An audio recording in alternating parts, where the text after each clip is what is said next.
Halo, Assalamualaikum warahmatullahi wabarakatuh. Perkenalkan, nama saya Deriwan Minto. Saya merupakan dosen tetap di Universitas Nahdlatul Ulama Sumatera Barat. Saat ini saya mengajar di Fakultas Sosial Humaniora, khususnya pendidikan guru sekolah dasar, yaitu PGSD. Saat ini saya mengampu mata kuliah pengantar bahasa Indonesia di perguruan tinggi atau bahasa Indonesia umum. Nah, mata kuliah ini terdiri dari 2 SKS, 1 teori dan 1 praktik. Kode mata kuliah ini adalah UNU 01104. Nah, capaian mata kuliah ini adalah yang pertama, menunjukkan sikap profesional dan bertanggung jawab terhadap penggunaan bahasa Indonesia yang baik dan benar menurut ejaan bahasa Indonesia dalam luar lingkup pendidikan maupun di masyarakat. Yang kedua, mata kuliah ini diharapkan mahasiswa mampu memahami konsep bahasa Indonesia secara intens, baik penerapannya secara lisan maupun secara tulisan. Yang ketiga, mahasiswa mampu menerapkan bahasa Indonesia secara logis, sistematis, kohesi dan koherensi, serta mampu menyunting paragraf maupun kalimat yang secara efektif dan konsisten. Yang keempat, mampu menuliskan bahasa Indonesia secara baik dan benar sesuai dengan ejaan bahasa Indonesia.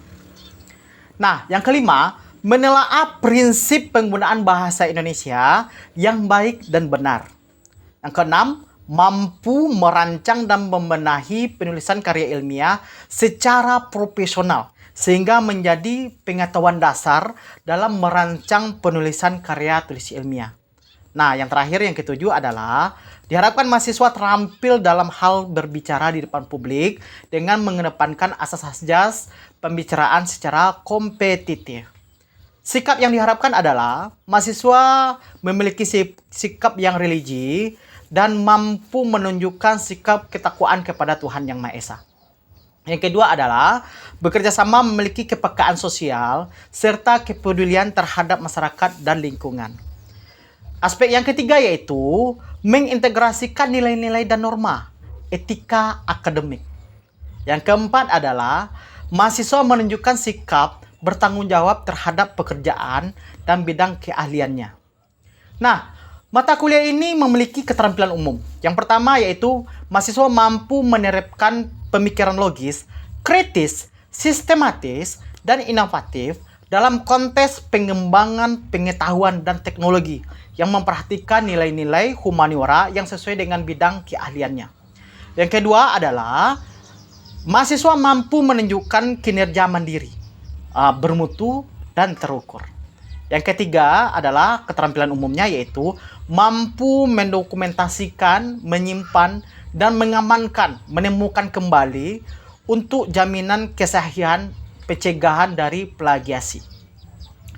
Aspek keterampilan umum mata kuliah ini adalah mengaplikasikan bahasa Indonesia baik secara lisan maupun secara tertulis dalam konteks komunikasi secara umum, akademis, dan ruang lingkup pekerjaan sesuai dengan standar nasional maupun internasional sesuai dengan konteks keilmuan.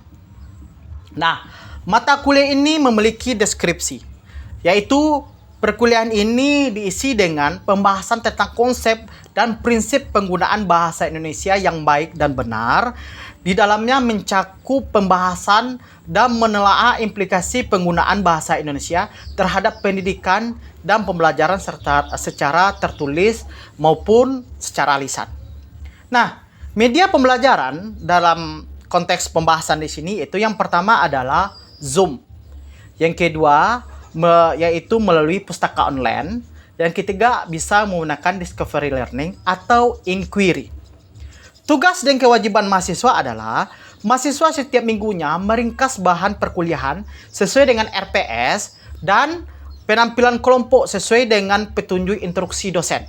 Selain itu, mahasiswa hadir tepat waktu, berpartisipasi aktif, serta diskusi memiliki kemampuan yang kompetitif. Nah, penilaian dalam mata kuliah ini adalah penilaian sikap itu saya gunakan 20%. Yang kedua adalah penilaian ujian tengah semester itu 20%. Ujian akhir semester atau UAS 30%. Untuk pengetahuan keterampilan umum mahasiswa itu nilainya 20%, dan terakhir adalah keterampilan khusus yaitu nilai tugas dan nilai lainnya adalah 10%. Nah, untuk mengukur atau bagaimana penampilan dari mata kuliah ini, silakan saksikan video berikut ini. Baik, Assalamualaikum warahmatullahi wabarakatuh. Waalaikumsalam warahmatullahi wabarakatuh.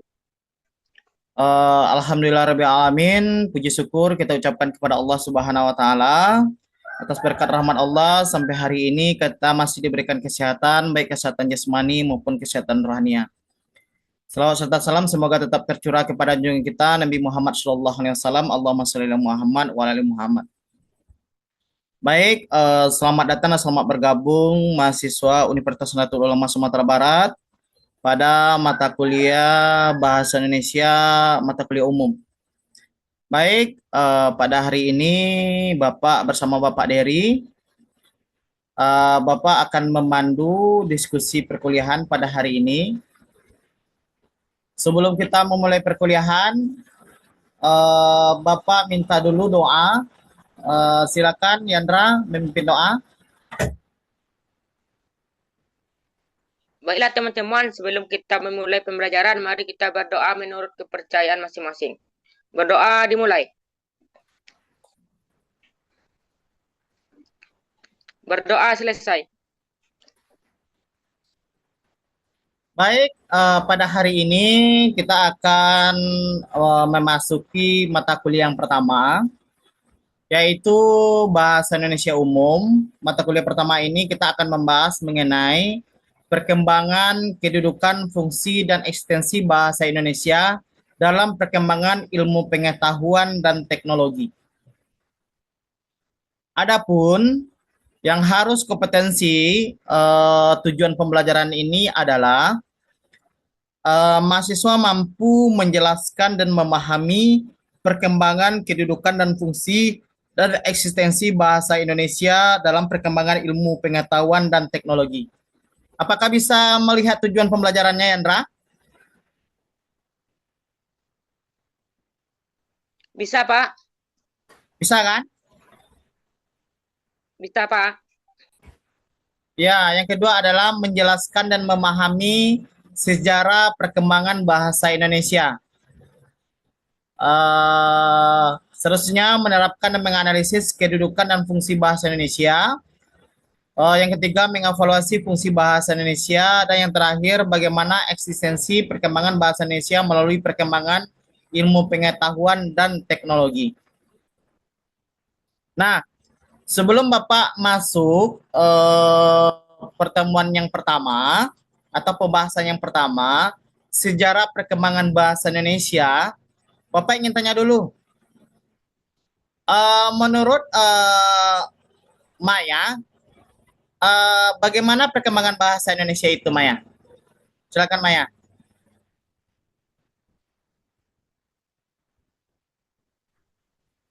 Menurut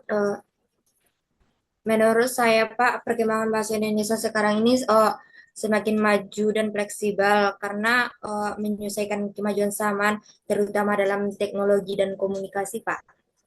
Oke, baik, bagus sekali. Perkembangan bahasa Indonesia sekarang ini itu sangat berkembang sekali gitu. Semakin pesat dari masa ke masa. Karena jumlah penutur bahasa Indonesia itu tidak kurang dari lebih dari 32 juta sekarang. Jadi sangat banyak, sangat pesat sekali perkembangan bahasa Indonesia. Jadi kita sebagai warga Indonesia itu bangga dengan bahasa Indonesia. Karena kenapa? Bahasa Indonesia ini berkembang pesat. Kalau kita melihat sejarahnya, bahasa Indonesia sebagai bahasa resmi, bahasa nasional, itu berawal dari bahasa Melayu. Nah, bahasa Melayu ini, kenapa berawal dari bahasa Melayu? Bahasa Indonesia itu berangkat dari bahasa Melayu yang dibawa oleh orang berdagang. Jadi, bahasa Indonesia ini disebarluaskan melalui jalur perdagangan atau disebut dengan jalur sutra.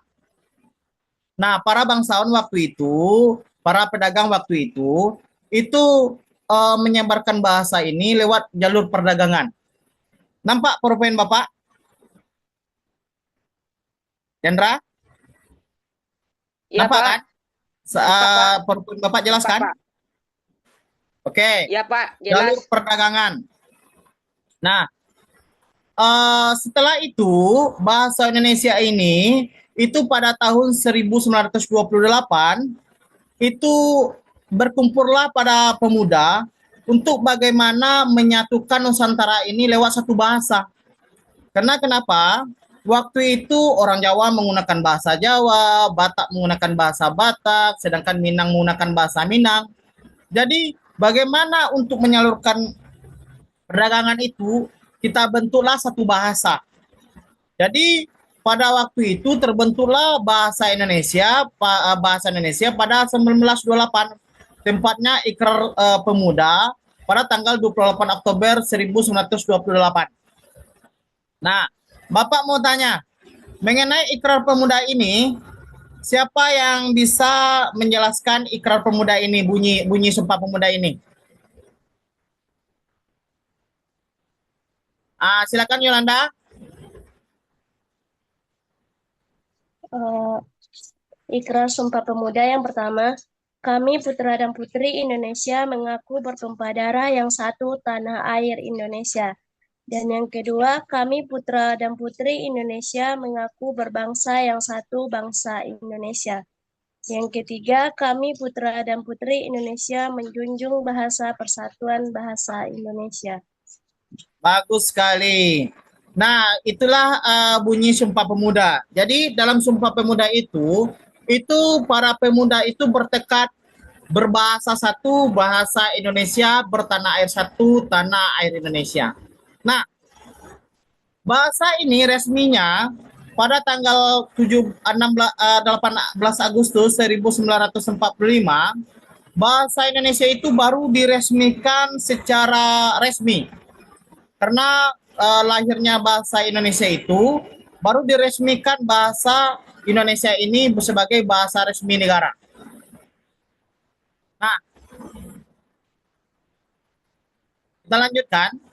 Bagaimana perkembangan bahasa Indonesia hingga diakui sebagai bahasa internasional? Bahasa Indonesia ini itu dibentuk bagaimana diakui sebagai bahasa nasional dan internasional ada dua.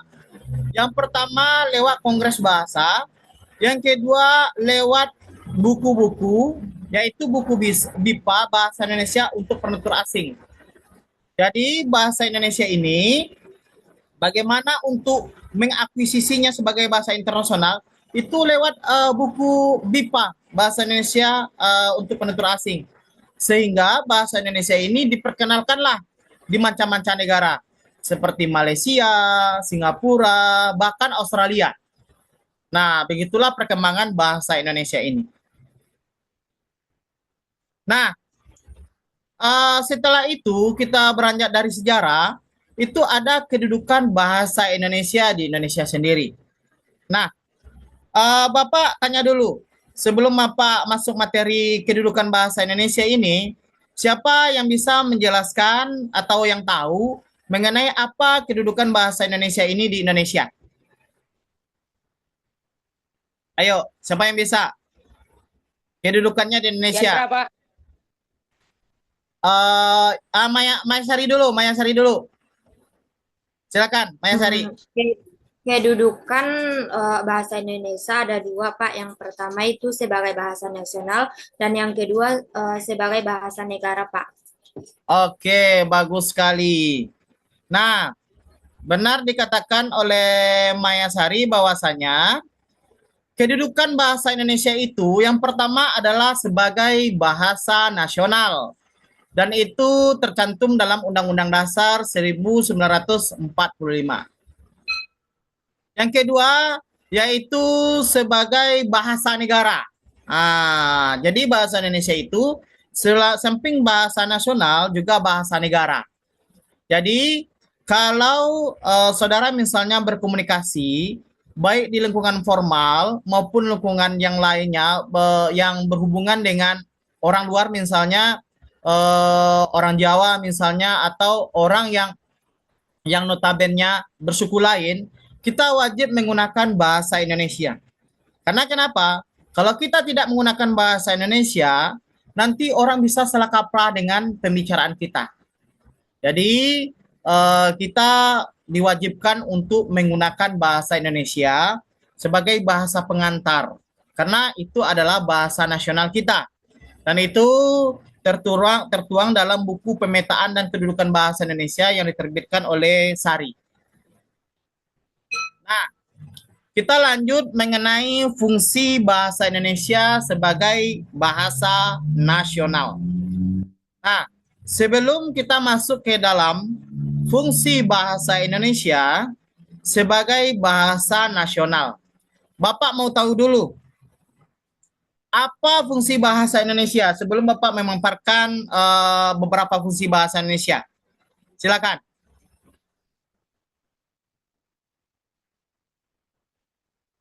Halo? Sebagai identitas nasional, Pak. Wah, oke. Jadi bahasa Indonesia itu yang pertama adalah sebagai lambang identitas nasional atau suatu bangsa. Karena kenapa? Kita sebagai orang Indonesia itu bangga untuk menggunakan bahasa Indonesia. Selain itu, bahasa Indonesia ini adalah penghubung bahasa nasional. Seperti Bapak katakan tadi bahwasanya bahasa Indonesia itu adalah sebagai bahasa penghubung di nasional. Nah, kita baik dalam penyelenggaraan negara maupun di dalam pendidikan itu kita wajib menggunakan bahasa Indonesia. Karena kenapa? Bahasa Indonesia itu sebagai penghubung bahasa nasional, juga dalam bahasa pengantar dalam dunia pendidikan, dan juga bahasa sebagai penghubung antar warga atau warga budaya. Seperti itu. Jadi, bahasa Indonesia ini di samping sebagai lambang suatu kebanggaan suatu bangsa, juga sebagai bahasa nasional dan juga sebagai bahasa pengantar dalam dunia pendidikan. Karena tidak terbayang kalau kita dalam hal komunikasi kita menggunakan bahasa daerah tertentu, tentu orang lain tidak akan paham dengan maksud kita. Benar tidak? Kalau kita menggunakan bahasa Indonesia sebagai bahasa pengantar yang resmi sebagai bahasa negara, semua orang ada di sana, khususnya warga negara Indonesia, insya Allah paham dengan apa yang kita katakan. Maka oleh sebab itu, bahasa Indonesia ini memiliki fungsi yang sangat strategis, yaitu sebagai bahasa pengantar, baik dalam lingkup antar warga, antar daerah, antar budaya, maupun sebagai bahasa penghubung sebagai bahasa nasional. Seperti itu. Nah, selanjutnya yang terakhir adalah bagaimana eksistensi bahasa Indonesia ini di kancah baik nasional maupun internasional. Nah, kalau kita bicara mengenai eksistensi bahasa Indonesia secara nasional adalah itu tertuang dalam Undang-Undang Nomor 24 Tahun 2009 yang mengatur tentang penggunaan bendera, bahasa, dan lambang negara. Artinya kenapa? Artinya apa? Bahasa Indonesia ini wajib digunakan oleh kalangan individu yang berada di Indonesia. Nah, kalau seandainya misalnya ada suatu merek, kita gunakan bahasa lain dan menimbulkan arti yang tidak tahu atau multi arti, itu nantinya itu kena denda oleh undang-undang gitu. Ada yang mengaturnya gitu. Nah, oleh sebab itu, baik di lingkungan formal maupun lingkungan informal, kita wajib menggunakan bahasa sebagai bahasa pemersatu nasional. Nah, yang kedua adalah bagaimana eksistensi bahasa Indonesia itu. Yang kedua adalah bahasa Indonesia ini dipelajari oleh warga negara asing. Artinya, bahasa Indonesia ini diajarkan oleh orang Indonesia itu atau oleh negara lain ingin mempelajari bahasa Indonesia itu seperti warga negara Australia, Jepang, Belanda, Rusia, Korea Selatan, Tiongkok, Brazil, dan negara-negara Eropa lainnya sampai ke Afrika. Nah, berbanggalah kita orang Indonesia, karena kenapa? Bahasa Indonesia ini sudah diinternasionalkan. Pak, jadi bahasa Indonesia ini eksistensinya bukan hanya di Indonesia, tetapi bahasa Indonesia ini sudah dieksistensikan ke mancanegara. Dan orang-orang di luar sana itu sangat tertarik untuk belajar bahasa Indonesia. Karena kenapa? Bahasa Indonesia ini merupakan bahasa strategis di Asia. Karena jumlah penuturnya banyak dan juga nanti bisa untuk mendekatkan diri dengan Indonesia. Seperti untuk bekerja di Indonesia, untuk berwisata di Indonesia, makanya orang-orang luar itu tertarik untuk menggunakan bahasa Indonesia. Nah, itu saja barangkali yang dapat Bapak sampaikan untuk mata kuliah ini. Bapak berharap nanti saudara mengerti dengan Bapak yang Bapak sampaikan. Nah, setelah mata kuliah ini, nanti Bapak akan memberikan tugas, yaitu bagaimana nanti saudara memahami bahasa Indonesia ini secara keseluruhan, khususnya mengenai kedudukan bahasa Indonesia dan bagaimana eksistensi bahasa Indonesia ini di nasional dan internasional. Nah, sebelum tutup mata kuliah ini, Bapak ingin membuka 2 pertanyaan, silakan kalau ada yang bertanya mengenai materi ini. Silakan Bapak buka 2 pertanyaan. Ada, Yandra ada?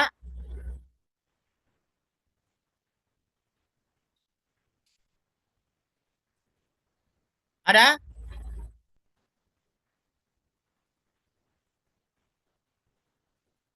Nah, ada pertanyaan? Iya Pak, ada Pak. Silakan Yandra. Menurut Bapak, bagaimana menghadapi tantangan eksistensi bahasa Indonesia di dalam iptek dan berikan solusinya Pak untuk menghadapi tantangan tersebut. Oke, bagaimana eksistensi bahasa Indonesia ini di kalangan internasional ya? Nah, bagaimana eksistensi bahasa Indonesia ini di kalangan internasional? Nah, ini bahasa Indonesia ini kan bahasa nasional kita, bahasa Indonesia. Jadi bagaimana cara kita mengeksistensinya? Yaitu yang pertama lewat program BIPA namanya. Program mengajarkan bahasa Indonesia untuk penutur asing. Itu yang pertama. Bagaimana langkah-langkahnya untuk mengeksistensinya. Yang kedua adalah yaitu dengan cara orang Indonesia sendiri itu pede atau tidak ragu-ragu menggunakan bahasa Indonesia di kalangan nasional gitu. Sehingga orang lain pun tertarik untuk belajar bahasa Indonesia. Jangan kita orang Indonesia, tapi kita di kalangan nasional, kita tidak menggunakan bahasa Indonesia, terutama dalam ruang lingkup pendidikan. Jadi kita di Indonesia ini, misalnya kita di daerah Minangkabau misalnya, kita harus menggunakan bahasa Indonesia itu di kalangan formal gitu. Sehingga orang lain ketika mendengarkan kita dalam berbahasa, orang lain itu tertarik dengan kita bahwasanya kita sebagai penutur utama dalam bahasa Indonesia itu menggunakan bahasa Indonesia itu secara formal dan baik. Sehingga dengan seperti itu, orang lain atau warga negara asing akan tertarik dengan kita sehingga dia menggunakan bahasa Indonesia yang baik dan benar nantinya. Oke, itu Yandra. Baik, Ya Pak, terima kasih Pak. ya. Baik, ada pertanyaan lagi, Andra? Mas? Pas Pak. Oke. Kalau tidak ada, demikian saja perkuliahan ini. Kalau ada kesalahan jagalnya, Bapak mohon maaf. Bapak sudahi dengan wabillahi taufiq wal hidayah. Wassalamualaikum warahmatullahi wabarakatuh. Mengenai tugas nanti Bapak berikan nanti kepada ketua kelas. Itu tugasnya berupa tes objektif dan tes unjuk kerja nantinya. Nanti Bapak berikan soal nanti, silakan nanti kumpulkan di minggu depan. Bapak sudahi dengan wassalamualaikum warahmatullahi wabarakatuh. Waalaikumsalam Waalaikumsalam warahmatullahi warahmatullahi wabarakatuh. wabarakatuh. Oke.